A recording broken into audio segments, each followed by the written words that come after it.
قل لقد خطبت فتاة قصد الزواج بها، وقبل الفاتحة بشهر صارحتني صادقة بأنها كانت مخطوبة من رجل وعدها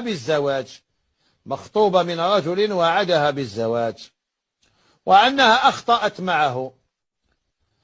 يجيبوها سهلة زعما، أخطأت معه، نوات تصدق خبزة وغلطت صدقت 2 خبزات، يجيبوها عادي شغل والو.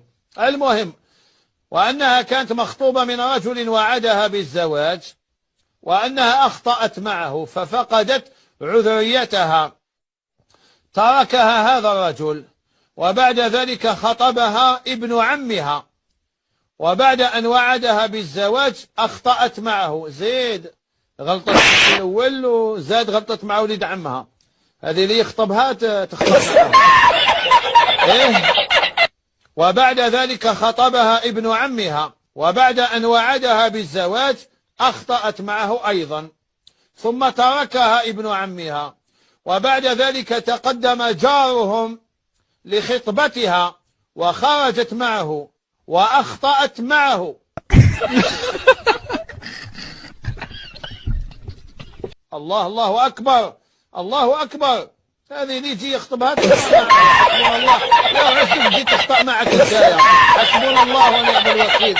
الله يغفر لنا والله يغفر لنا، شر البلية ما يضحك. هذه مليحة، اللي يجي يخطبها تخطأ معه. وبعد ذلك تقدم جارهم فخطبها وخرجت معه وأخطأت معه وتركها هو أيضا. وبعد ذلك تقدم أحد التجار، سمعوا بها دوك كاع الغاشي، دوك يتقدموا الأساتذة لطيفة التجار ليحفروا الطريق الخبازين. هاي خلاص هذه ولات تخطأ مع كاع اللي يجي يخطبها. وبعد ذلك تقدم أحد التجار ووعدها بالزواج وصارحته، ولكنها أخطأت معه وهي نادمة. الله أكبر، وهي نادمة. لقد صارحتني صادقة وطلبت مني أن أسترها.